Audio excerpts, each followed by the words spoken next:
Welcome everyone to another live post-game edition of 410 Sports Talk. I'm Glenn Martin here with my co-host James Haskell and of course DK in the background.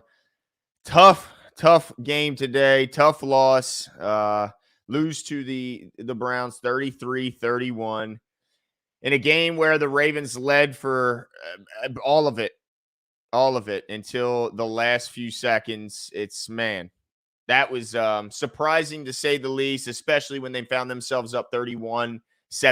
I thought that kind of would be the end of the game, but credit to the Browns. That defense, man, Myles Garrett, Za'Darius, they certainly made plays. Injuries have me concerned, but Jimbo, I know you were at the game. First and foremost, what was the crowd like for the Ravens? Was there a contingency for Browns fans there? What was it like? What was the atmosphere?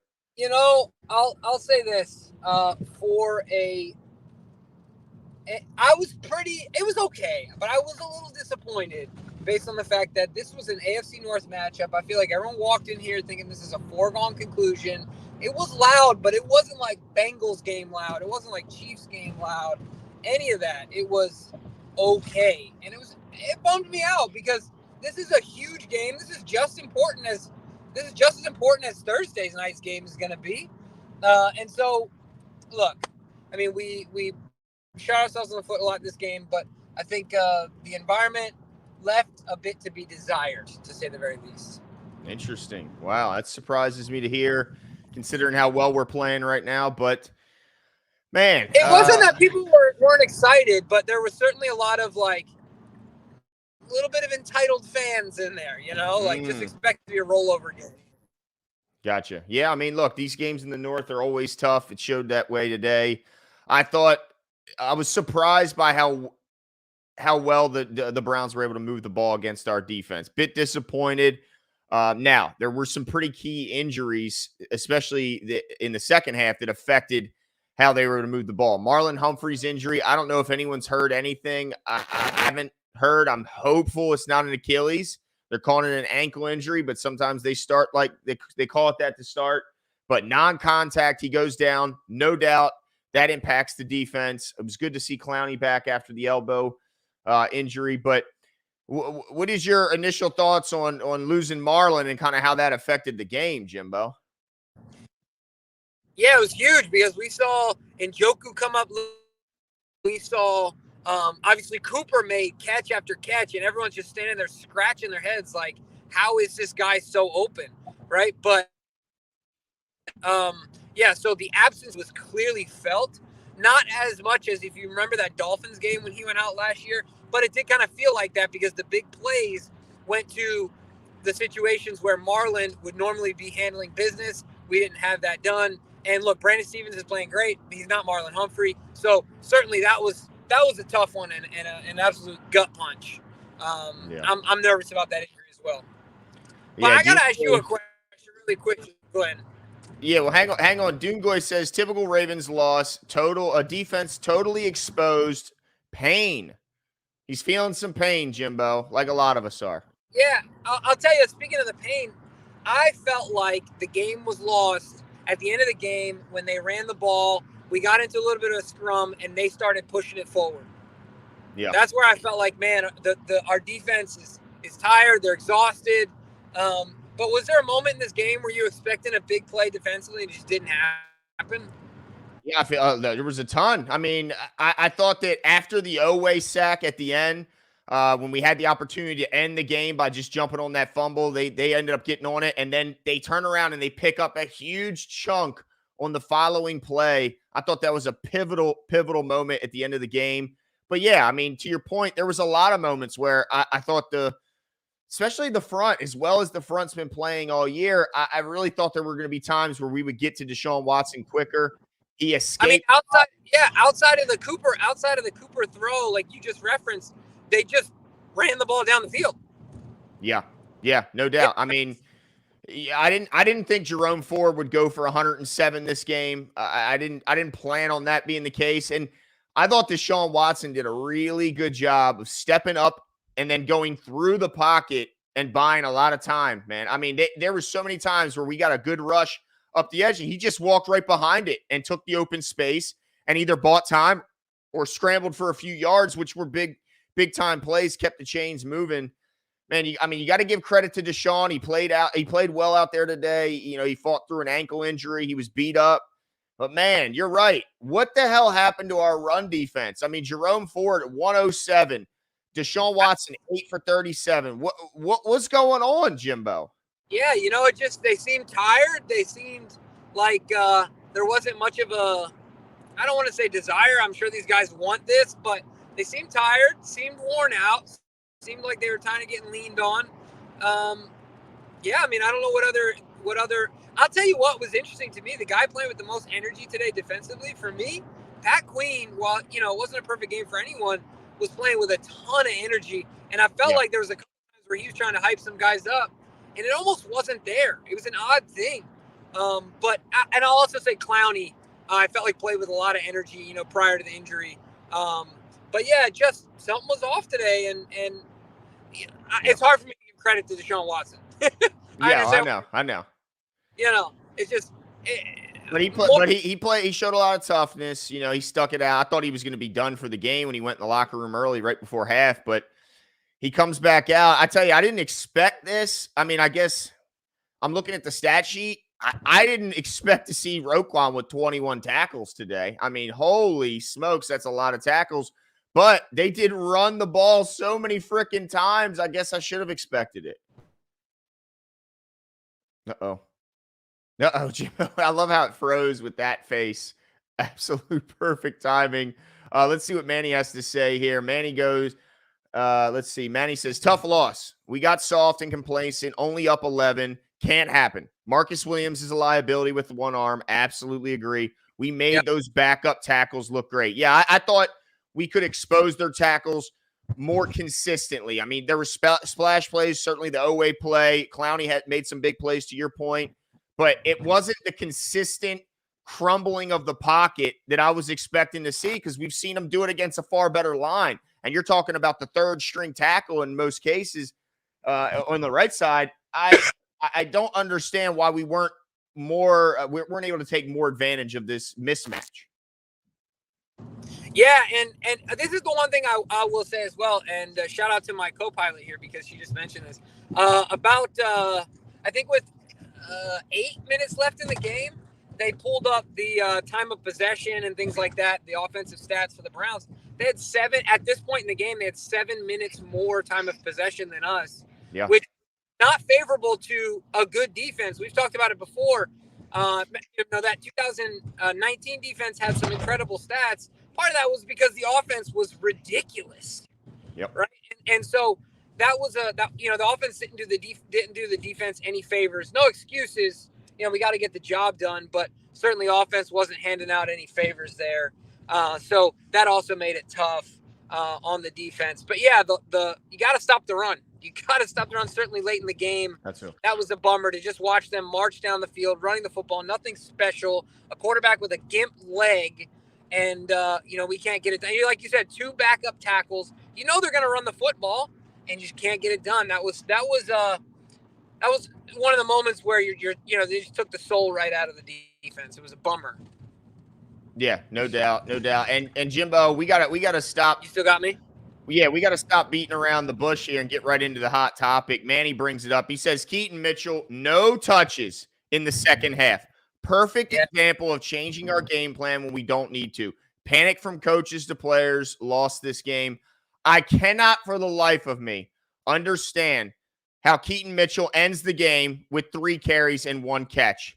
I don't understand. 2 of his touches go for 30-plus yards. He touches the ball twice more and none in the second half, Jimbo. I'm a Gus guy. We love Gus. But what the hell is going on with Keaton Mitchell's usage? Yeah, no, I totally get it. Like you said, we're both Gus guys. And honestly, it's not even the Gus stuff. Like, why is Justice Hill on the field for offensive snaps? Yeah. I don't know how many snaps he's on the field for, but certainly if it's more than 0 and Keaton Mitchell is healthy, it makes 0 sense to me. Keaton Mitchell needs to be on the field. He's a bona fide playmaker, absolute dynamite. The kid just jolts the offense with with energy, and it made no sense to me why whoever you take snaps away from is whatever. At the end of the day, he needs to get the ball. He needs to be on the field. So yeah, that was just perplexing to me. I did not understand that at all, and I'm interested to see Coach Munkins how he's going to wiggle his way out of that one. Yeah, and DK, mentions maybe there was a re-aggravation, but I saw him on the field. Like, I saw him on occasion on the field. He just didn't get the ball. And yeah, so I'm like, that late holding penalty in the end zone was with Keaton Mitchell on the field. He was there.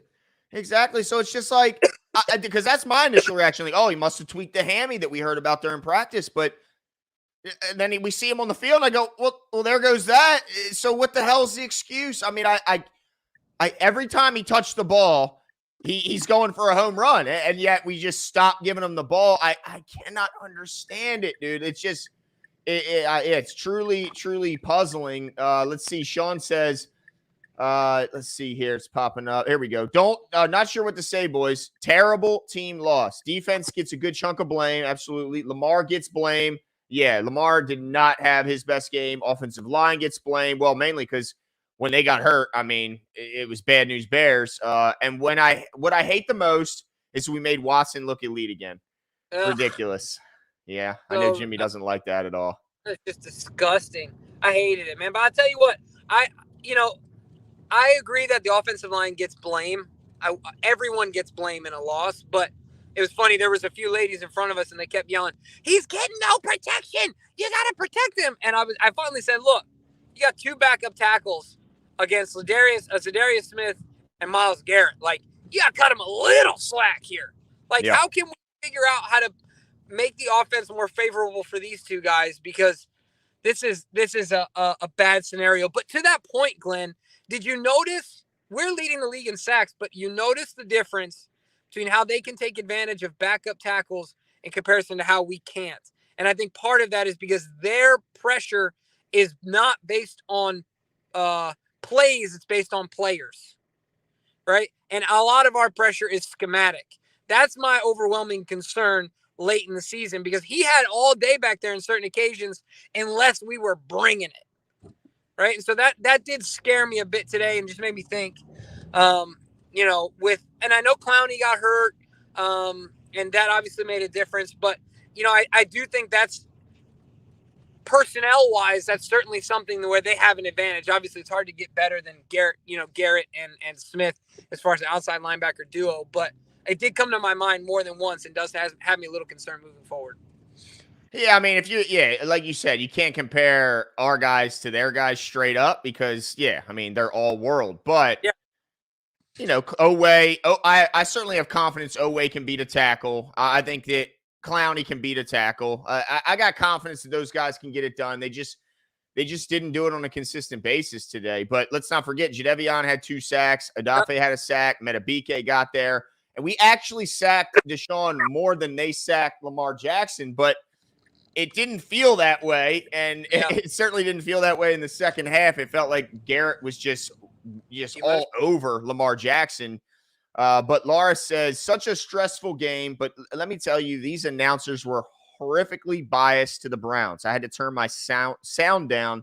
What in the world? I 100% agree with you on this one, Laura. I thought Vilma was trash. I mean, could not have hit his bias any worse. Like, it just seemed odd. Like, what are you doing, dude? I felt like I was watching the Cleveland broadcast team. Like, it was supposed to be non-biased, but it certainly didn't feel that way, Jimbo. I mean, what has Vilma got against the Ravens?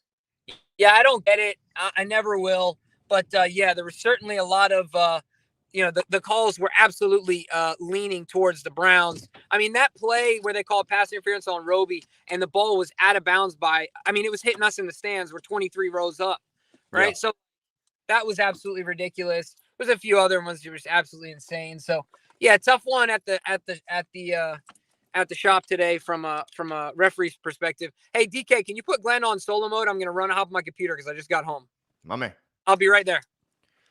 Yeah, man. Absolutely. But yeah, I was not a fan of these announcers one bit. I hope we don't have to see these guys again. I would not be sad at all to never see Jonathan Vilma do commentating for another Ravens games. JL says, Ravens flock is a toxic fan base when they lose. Silver lining, there's absolutely no time to cry. We got a chance to bury the 5-4 Bengals in 4 days.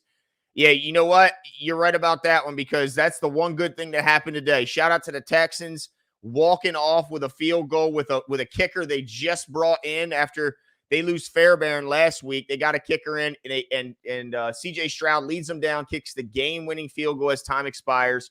That was the most beautiful thing I've seen all day because goodness gracious, the freaking Steelers find a way to win again, beating the doo-doo Green Bay Packers.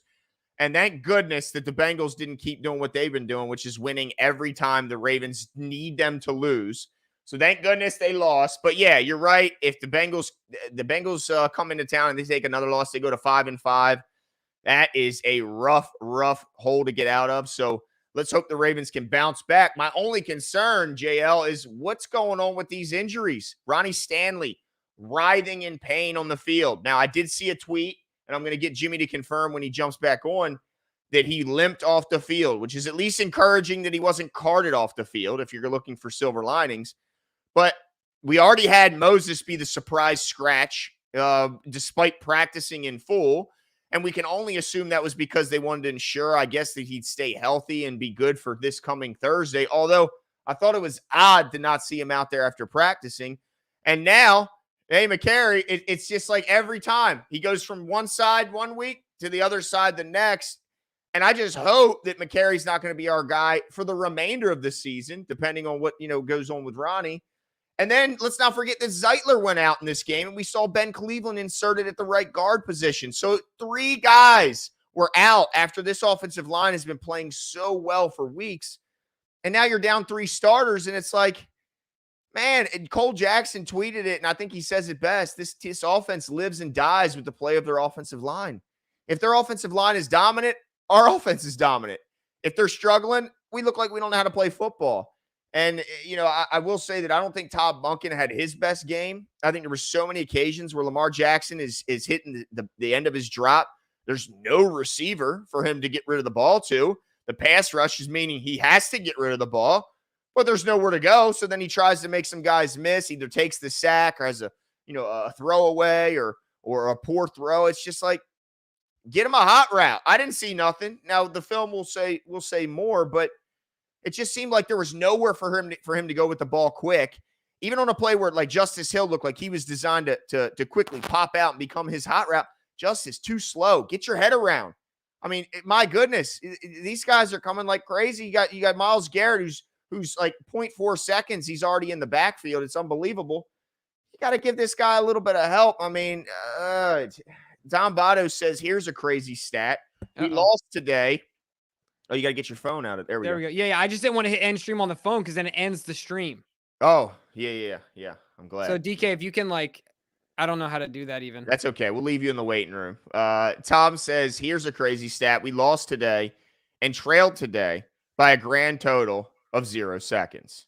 Oh, I got it to work. Yeah. Ridiculous, insane, right? Man. And you know what? A graphic popped up, Jimbo, and it hasn't changed since the game ended, where we have trailed for a total of 29 minutes for the entire NFL season. Second closest to that number is the Chiefs. They trailed for 80 minutes. Mm-hmm. And yet, here we are with 3 losses, and it doesn't feel very good, Jimbo. No. I just saw, just because I was listening to what you said, the only update we got on Ronnie is a 4-second clip of John Harbaugh saying, I don't have any updates. Great. So, yeah. Doesn't sound good. So nothing on Marlon either, I'm assuming. I haven't seen anything yet. I just searched up Ronnie. Let me look up Marlon as well. Oh, it's so frustrating, man. That's because look, Glenn, we talked about this on, and it's like, I'm never even going to broach the subject anymore for the rest of my life. But we talked about this, right? On, what day was that? Was that, Thursday? That was just Friday. We said look, it's all health based. It's all health related this year. We've got the talent. We've got the scheme. We got that, as long as we continue to execute, we've got to stay healthy. And then this happens. So yeah, it's a tough one. Did you read this one? You didn't, right? No. Cito says defense was soft today. Multiple times our defenders treated Watson with kid gloves, helping him up and laughing with him. Their defense never helped Lamar. I did see a little bit too much of that than I would have liked. Yeah. I understand sportsmanship as well, but Yeah, it's a rival. Yeah, I mean, come Let on. him get up himself. Hey, let me ask you this: do you think that was a bad no call with the hit in the sideline early in the game Well, against Lamar? I mean, that's a perfect example of these biased announcers. He's literally saying he's inbounds as they're showing a still shot of Lamar standing out of bounds right before the hit. Do you think? Now, I it was agree with bang you. bang. It was really quick. So it's Do you not think that- egregious. Do you think the difference was just that because Lamar saw the hit coming, and it's inbounds or out of bounds, he just wanted to brace for it, right? Yeah, So well, he didn't really brace for it. He he kind kind of of put his shoulder down like he did this. but he was in the air. Yeah, I just felt like And that's never good when you're in the air. And then he just easily knocked him off his feet. But it was just an example of, I mean, come on. yeah, He was out of bounds. Let's not.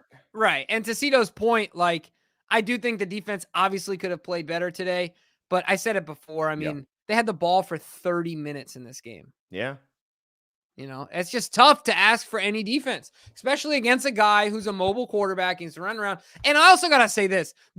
I counted, Glenn, 9 clear holding penalties that were not called on the Browns offensive line. There was probably, but clear, like in the stadium. I'm sure you could see them better on TV than I could see it. It was just amazing to me. Yeah, there was quite a few. I know there was a Michael Pierce one that drove me crazy. Right, specifically the interior of their line. Wow.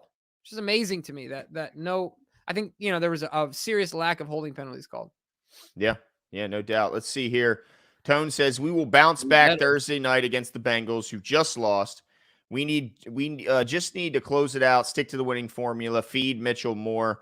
Yeah, I can't wait to hear the reasoning behind the disappearance of Keaton Mitchell in the second half. I cannot understand it for the life of me. If Monken gives us a tongue-in-cheek answer, I will reach through the screen and smack him in his face. Like, well, this is football. I can see him saying some crap like, dude, I will grab your throat, my man.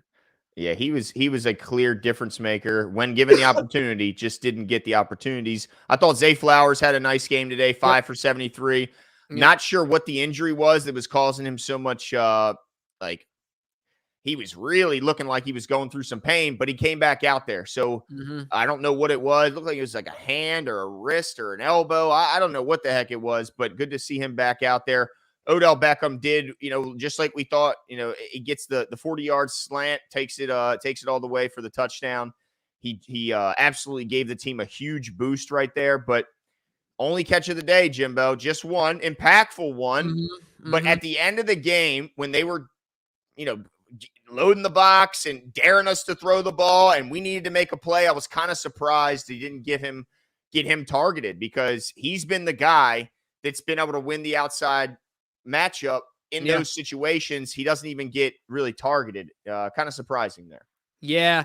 And to Jeremy's point, Lamar's deep ball been off all year. That was right after he got hit out of bounds, correct? And then he went deep and threw that interception. That was a terrible pass. Yeah, dude. It's terrible. What was that? Was he expecting back shoulder? Dude, I swear he was concussed in that play. Like, that's the only logical reason I can give for, like, it was so bad. It was bad because there's no way. But at the same time, I think maybe he thought Bateman was going to do back shoulder because there was a safety over top. So there was really nowhere. Lamar was pointing at himself. It looked like a miscommunication and seemed to be Lamar's fault. Yeah. So, but his deep ball, I mean, look, he had Zay for the touchdown. There's no doubt about it. Yeah. Overthrows Man, I felt like, I know it's easy to say, but I swear I felt like Zay could have ran through that. It Man, didn't look like it on TV. Oh, it looked to me. Anyway, I felt like if he was running full speed, he could have ran through that, dove. Anyway, Manny says Lamar's read options decisions were off today. Well, I know one play. That one from Gus. Yeah, Gus really wanted that one. But I would say this on that. I think it's that play. He read Garrett. And on that play, he's reading Garrett. And if Garrett slams down, he pulls it out and he runs around him. And that's what he's supposed to do. Be decisive about it.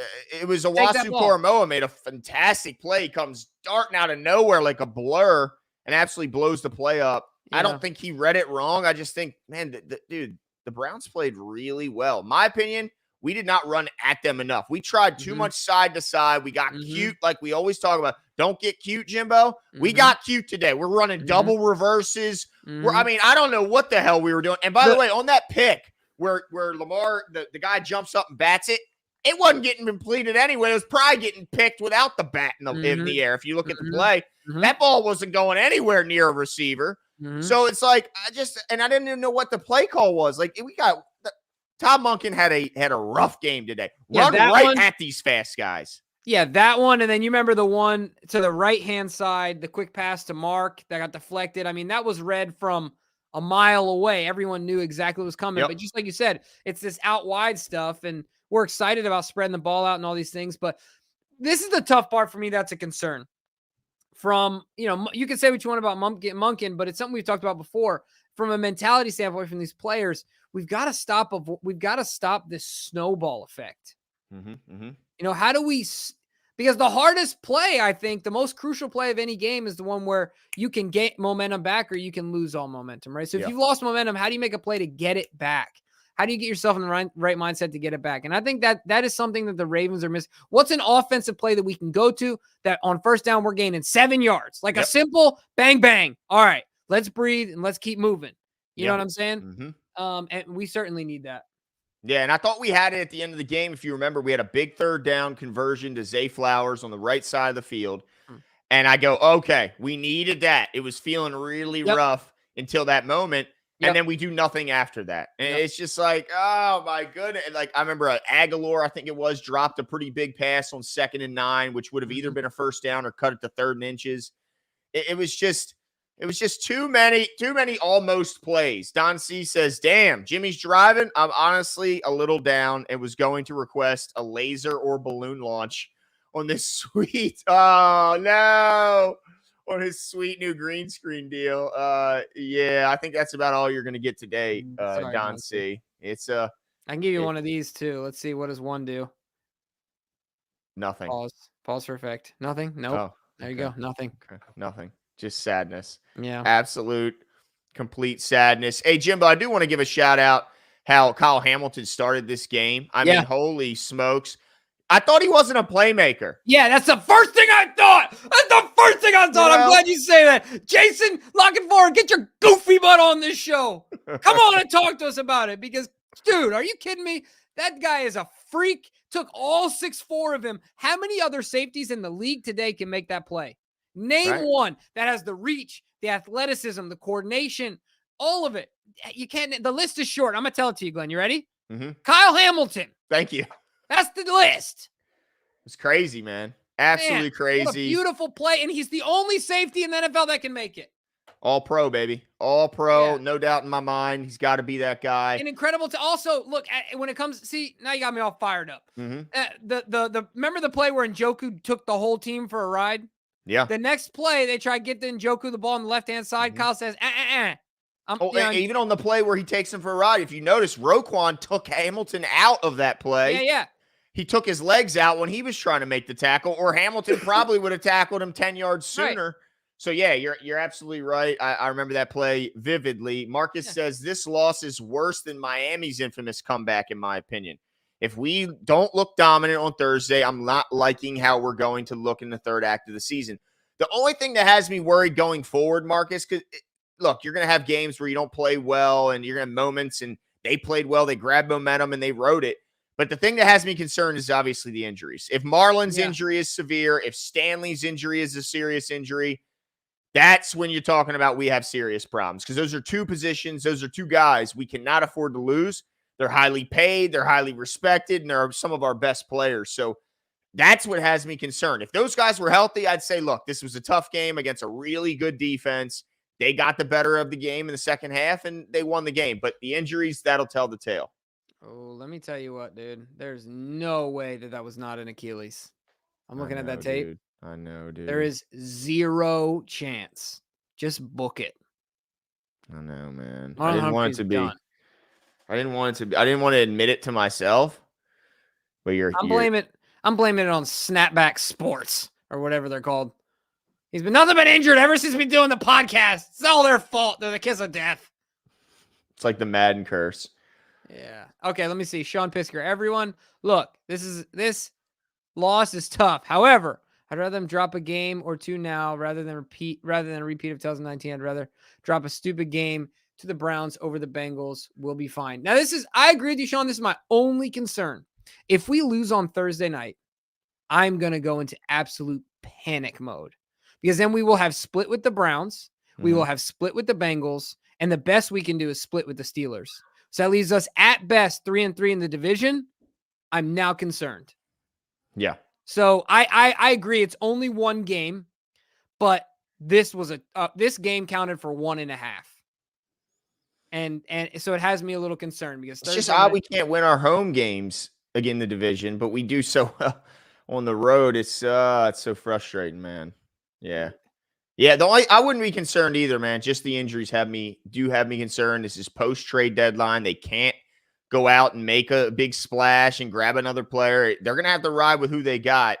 And if they lose 2 good players, that's going to make it challenging. Hey, quick question. Sorry, quick question. What was Marlon's injury in this week? Wasn't he on the injury report? It was a back, I think I saw. Was it? I think I saw a back or something. Man, it's just sucky how it's all related, right? That certainly is. You know what I mean? Massey says, what's happening with Tucker? Yeah, another blocked field goal. Why Mitchell carry so few after the touchdown? Why throw so much? Yeah, I mean, I agree certainly with those last 2. There's a no doubter. But on the Tucker one, when they showed the angle from behind, I don't think that ball was going in anyway, Jimbo. It looked to me low and left. I got to be straight up with you. I was hitting the can. Yeah, because you thought it was... Yeah. It was good. Yeah. Yeah.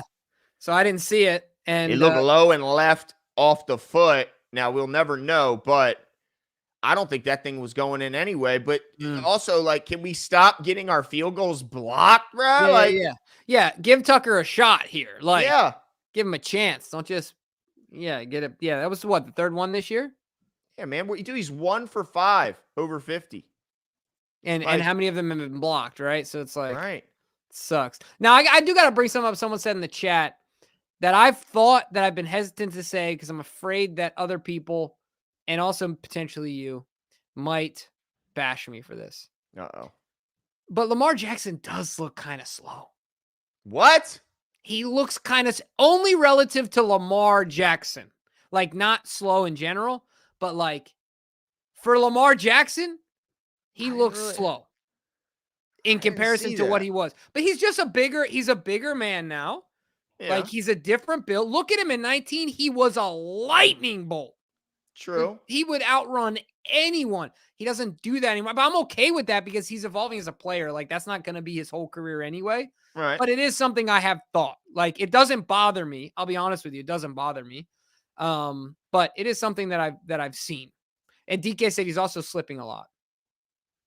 Yeah, we're seeing that a lot from a lot of players in the league. So, but I mean, to me, he still looks plenty fast enough. I will say on the one where he got tripped at the end where, oh man, he ended up getting tackled and having to punt. He wasn't turning it on. He was still trying to look down the field, or he was trying to make it appear as though. I also want to, the last thing I want to say is there's a few people in the chat saying he's 27. Are you saying so he should slow down at 27? No.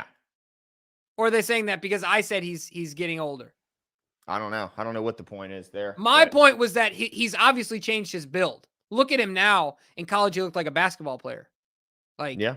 I mean, and so you carry more weight, physics. It's hard to run the same speed. And we're talking about week 10 of an NFL season where he hasn't had a bye week. So it could be that too. Yeah, it could just be tired. Absolutely. Max says, why did Todd refuse to commit to the run? That's the puzzling part. And then when they did, too much of the side to side. Run at the fast guys. I mean, they're fast. They're not big. And you would also think, Glenn, wouldn't you think, like, if you got offensive line issues, what do you want to do? Yeah, you want to run the football. Make it easy for them. Exactly. You know? I don't think they ran enough out of a light box into a light box. They came out too heavy at times. I mean, we've talked about this with Cole a lot. Run the ball out of the shotgun. Run Gus right up the middle. Run Keaton right up the middle. And if Lamar reads and sees the hesitation, or sees the guy, the DN slam down, pull the ball out. Goodbye, Lamar. I mean, I just didn't like too many long evolving plays with a lot of moving parts and too much fanciness. Like, it's too much window dressing sometimes. It's like, dude, let's get some meat and potatoes in here. Yeah, like, man, what the hell was that reverse? Like, what are we doing here, man? Yeah. Manny said, said, "Oh man, dude, double agent James Prochet, bruh. I He's know. still raving through into his heart. My man, I felt bad for the guy. I dude. did. It was the Like, first time I felt sympathy, like true sympathy. I felt bad for him when he got cut, of course, but Manny says James Prochet can't catch a break or anything. And yeah, man, because we were on that sideline and I was looking at him. He when he ran back, he didn't run anywhere near coach. Ran all the way down to the end, all the way by himself, and just stood there in shame. On a side note, Prochet still showed he's still garbage, says Craig dude, Fox. I don't see him sticking with him, dude. After No. this week, man. This is exactly what I said under my breath after it happened. I said, James Prochet, the gift that keeps on giving. No doubt, dude. This Because, guy, wow. he loves us, bruh. He said, Ian Wick says Prochet helped us out and we still couldn't stop him. Yeah, even with Thought that, it was man. over, man. I thought it was over. Yeah, me too. Me too. Ugh. And then Sean Pisker says the Prochet fumble cracked me up. Yeah. Everyone loved it. Everyone on Twitter was going nuts. They just But he's got the last laugh. Sort of. Sort of. I mean, I think that was his only stat. Yeah, negative. Yeah. But his his team team won. won. Yeah. I guess. I don't think he'll be on that team much longer, but he can at Yeah. least enjoy it while he's there. Massey says, I've lost faith. Oh, This happened Massey, last come season again. on. 2-score leads blown. Thought with better defense, this was a thing of the past. Deshaun's signature win. This will make the Browns so confident they can win the division. Yeah. I mean, this is certainly going to be a confidence boost to their team. When they got to look and go, if we get anything from our offense, we got a really good shot to win. And they got a pretty good offensive output today with their run game. They had some chunk plays, and Njoku was getting the guys jacked up. That guy's a horse to bring down. Is, man. Holy smokes. And yeah, I mean, that defense, it really doesn't seem to matter what happens behind them because we saw Denzel Ward go down. They've had injuries in the secondary. But Myles Garrett is just such an equalizer. It just doesn't matter what happens because he's just going to make your quarterback have to get rid of the ball in 1.2 seconds. Let me tell you what, Njoku, dude, it's one of those things where it's like the sun. It's just hard to avoid. Dude's got a booty on him. Njoku? Oh, my gosh. Rolling down the field. I was like, holy crap. Dude's got some power in them glutes, dude. Just carrying everyone. Boy's hitting the squat rack. Got the power in the glutes. Oh, Glenn, you just went to your audio in your computer. Make sure you switch it back. Thank you. But yeah, so let's see. Doomgoy says this almost cancels out the blowouts skid warning. Yeah, you're good. Yeah, I mean it's tough because it's an AFC game. This is division intra division game. Would have been much more valuable in a lot of ways, right? So, but to someone's comment earlier, is there any value in the fact that they mentioned, like, we don't want this to look like 2019 necessarily. We don't want them to peak too early, have to rest players at the end of the season. Like, is there some value into going through these struggles in the regular season and overcoming them and coming out in the other side? Can that make you a better team? I mean, I guess the 73-9 Warriors would say yes, but the 72-10 Bulls would say no. That's one team in the history. The Lakers that went 15-1 in the NBA Finals would also say no. Hey, look, the Patriots would say yes. You think? Well, the Patriots waltzed through. They waltzed through and then lost at the end. Oh, I see. Maybe if they went through a little bit of turmoil mid-season, maybe they get a Super Bowl for Randy. Oh, I see. To that specific season, but how many other ones did they waltz through? Well, look, you're talking about the '96 Bulls. Oh yeah, whatever. What are we talking about? Yeah. That's a good point. Yeah, so I mean, I understand your point, and I'm gonna say it's up to the players to like take advantage of this opportunity or not. Right? Are you gonna learn from it, or are you just gonna let it pass? You're already in pain. Better learn something from it, dag it. You know? No doubt. I tell you what, I think the defense probably got an eye opener in this one. Like, this has got to be a shot to their pride. I don't care. You know, they had some success, but there's no way they come out of this game feeling proud of the performance they put up there. And I know Roquan, despite having 21 tackles, is going to be sick watching this game film. Let's see. Devin says, once Stanley went down, we were screwed without Moses. Yeah. I mean, that's what kind of hurt. That's the thing. Like, how do you feel about the fact Moses practices all week? If Moses is playing in this game, then when Stanley goes down, McCary's in at left tackle, and that's a hell of a lot better than having Faalele get inserted in the game. do you think this was another scenario where we out strategized ourselves? Like we got too cute even with inactives? Yeah, potentially. I mean, I don't like it. Yeah, me neither. I don't Like, know. did something happen on Saturday to Morgan Right. Moses? Yeah, that was a weird one. I remember seeing him on the sideline like, what is happening? Yeah, like here? he's jumping and shit. Like, I also want to provide a quick update. They asked John Harbaugh why Keaton. John Harbaugh was asked about Keaton Mitchell not getting the ball in the second half, and he said, "That's just how the game went." bullshit. Yeah, That is bullshit. But But Justice is getting carried. Come on, man. Yeah. Tyler, shout out to my nephew. Can't wait to be there at M&T Bank on Thursday. Need to sweep them kitty cats. Absolutely, Tyler. He also says, give the ball to Keaton Mitchell. And I know that because he's texting me. And then he also said that the Ravens' inability to close out games this era is absolutely frustrating. He's so right about that. It's like, holy smokes. Just when we think like the defense has kind of gotten over the hump and those days are done, we blow another 15-point lead. I mean, it's the pride cycle, Glenn. You see, it's like how it's it's the same reason why the greatest civilization on Earth throughout the history of Earth has always fallen. It's this pride cycle, right? Like you become good, you become complacent, and then bam, you get hit in the mouth, and you know what I mean? It's just this thing over and over again. Yeah, I thought we were above that, dude. I thought this defense was above that. Yeah, I thought they were 2000, the 2000 Ravens, dude. Yeah, they're not. Marcus says, one thing I really don't understand is why we don't give Gus the ball more. We're at our best when we control the pace of the game. Just running the ball in general. I felt like I think there was 8 minutes left in the fourth quarter. We still had the lead, and I said, all right, this is the time, right? Like this is where we run the football, control the pace. Let's slow it down, Coach K style, right? And let's get this thing done. And it just didn't happen. It was a bit of a bummer to me. Yeah. So I agree with you, Marcus. Yeah, what else do we got?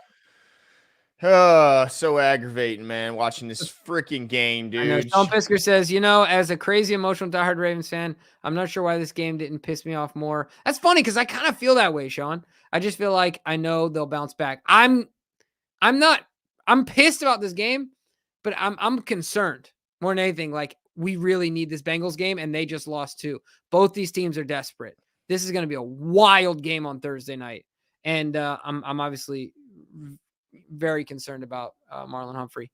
Let's see here. Let's see. We might not hear about Marlon until Wednesday. I got a feeling.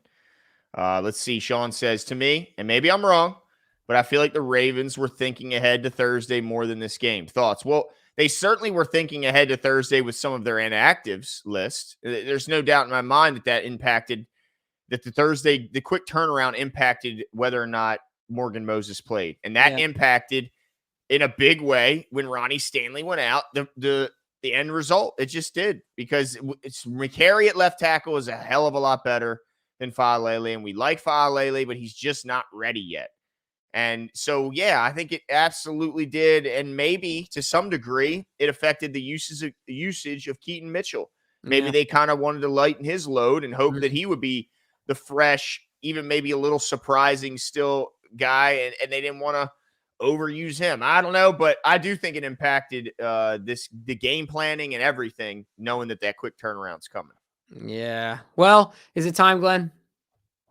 It's time to get to the competition results. Let's see. I guess so. I don't know what happened. I don't. Do we know who won? DK does. Okay. All right. Well, it's going to be a surprise to us. All right. So as you guys know, we have a weekly competition starting with over-unders and ending in closest to the pin tiebreakers. That competition is both internal with us in the show as well as opened up to you guys as fans. You guys can certainly participate each week. And this competition, as always, is brought to us by BetUS. BetUS, the OGs in sport betting, will match your first deposit. 125% match. 125 up to $2,500. All you got to use is promo code 410. So do it. Have more fun watching these crappy games that you see, like this Sunday morning game of the damn Patriots. Oh, God, they're trash. Yeah, they're so bad. Yeah. I don't know what was the worst video, that game or the walk of shame from Belichick. Seriously, what would you? Yeah. What was more shameful? Yeah. Ugh. But absolutely go over and check out BetUS. Have some more fun while you're watching, but always gamble responsibly. All right, let's get into it, Jimbo. All right. Oh, DK, you need a minute? Oh, boy. One moment, please, He's as I recounting. calculate. Hey, Jimbo, let me ask you this. Were you at all pissed off at Kyle Hamilton for not letting Geno catch that I was. pick? I was. Right? Let him catch it. I know. I was, man. I was. Now, let me ask you this. Would you have preferred that the Bengals won today? Everyone in the stadium, of course, was excited so they're not coming in this game with such desperation on Thursday. Hell no. I want them to lose every game. Okay. But you see my point, right? Like, I guess, but hell no. Lose. yeah. All that matters is the win-loss record at the end of the day. Yeah, that's true. And I don't mind them coming in with desperation. Come in with some desperation. Because if we hit them in the mouth early, who knows? They sink back on their heels a little bit. They start to feel a little down. Their chins drop. That's what I want. Yeah. Let's see here. All right, DK's ready. Let's do this thing. All right, let's do it. Here we go. Ravens over under rushing yards. 150 was the total. They only go for 106, so it was under. I don't even have it up. Let me pull up the doc. I don't even know what I said. What did I answer here? Was I way off? No. Okay, I was under. All right, so we were both right about that. DK, not so good about that one. All right, now we have Lamar Jackson completion percentage. This one, it looked good for a little while, and then it really got bad in the second half when the tackles were out and the backup right guard was in. 57% by far, I believe, his lowest on the season. That should come as no surprise. But yeah, all three of us wrong, Jimbo. Yeah. You were wrong. You were. Yeah. I just want you to know that. You were wrong. They want us to bring in Ndamukong. Maybe. Deshaun Watson passing touchdowns, puts it at 0.5, over under. I don't like this one. Douchebag. I didn't think he was going to get one too, man, because he didn't get that one till late. over? I mean, I did, but I'm saying as the game was unfolding, I didn't think he was going to end up with one. He does get just one, like I predicted. I hate being right sometimes, but, I had to be right about that one. And you said over as well, so I don't want to hear it. No, I did. DK said under. Wrong again. Not a good week for DK, it doesn't look like. And then last but not least, Ravens sacks total. He puts it over under at 2.5. We get to 4. So me and Jimmy were both correct about that one. DK under. Oh my God. Did you get any of them right? Oh, you got one of them right. Okay. No, none of them right. Now he got one, the one we all got right. All right. Oh no. We got that one wrong. So you went 0 for 4, DK. Holy smokes. All right. And what? Me and Jimmy are tied right now. Is that correct? Mm-hmm. Oh, man, was this the closest one in a long time or what? All right, now we go to our first tiebreaker. Total score, over under. He puts it 38.5. It smashes anyone's prediction on what this total would be. They go to 64. Fortunately for all three of us, we all predicted the total would go over. So it has to go to the final tiebreaker between me and Jimbo, and that is total yards for the Ravens. They end with just 306. So how come I always win when we lose? Dude, you got to stop winning. You're the kiss of death, man. I mean, I can't even celebrate. No. I'm the people's champ, and I can't even celebrate a win. Yeah, I'm sorry, man. We just have to sacrifice your wins. Yeah, Glenn back on the board. Good job, Glenn. Yeah, way to be, buddy. Yeah, Glenn. I don't like it, man. I don't like it one bit. Go, Glenn. Stop it. Stop it, guys. Everyone cheer for Glenn. You know what? A win this week just doesn't feel good at all. It really doesn't. But a win is a win nonetheless. You guys know who to cheer for if you want the Ravens to win. It's that simple. Nah, dude. Oh, look, that's what they're saying. That's why we support Jimmy. Stop it. Stop it, guys. Oh, that's awesome. Well, congrats, Glenn. You got one. Back on the board, baby. Yeah. I need some competition. Well, You're not getting it from DK. So, and Mozzie says Steelers Browns next week. Oh, and we will announce the open competition amongst everyone that views and submits their answers on Tuesday, as always. But Steelers Browns next week. Either we'll be 7-3 like the Ravens. Rather Steelers win. What would you think? Yeah, I mean, I'd rather the Steelers win. But I know they had a big loss. They lost Quan Alexander for the rest of their season, so they had a pretty big loss. But yeah, I mean, I guess I'd root for the Steelers to win. I'll be happy. I'd love them to tie. That would be ideal. I think. Awesome. But yeah, I'm rooting for the Steelers to win because I still think, well, look, we can go beat the Steelers, so that would kind of make things a little bit better there, and we still have one game remaining with them. So yeah, it is nice to see they play each other, so they both can't win next week at least. Yep, there you go. But I think that's it for us tonight, Jimbo. Yeah, we'll be back Tuesday, of course, to break down the film more in depth with Cole Jackson, as always. Talk about our thoughts, how we're moving forward. Well, let's think about it. We're probably going to be here, Tuesday, Wednesday? Thursday? Yeah, because of Thursday. Yeah, I think we're gonna be busy this week, bruh. Yeah, so we'll have a Friday off. Hey now. Yeah, but yeah, let's hope it's a happy Friday and not a sad. Right. So join us on Tuesday. Join us Wednesday for the pregame and Thursday for the game. We will be here. What is it, Glenn? Be here or what? How does it go? Be here or be square. That's right, ladies and gentlemen. You heard it right here. We'll talk to you soon. Have a great night. The flock is still live, baby. We're down, but we ain't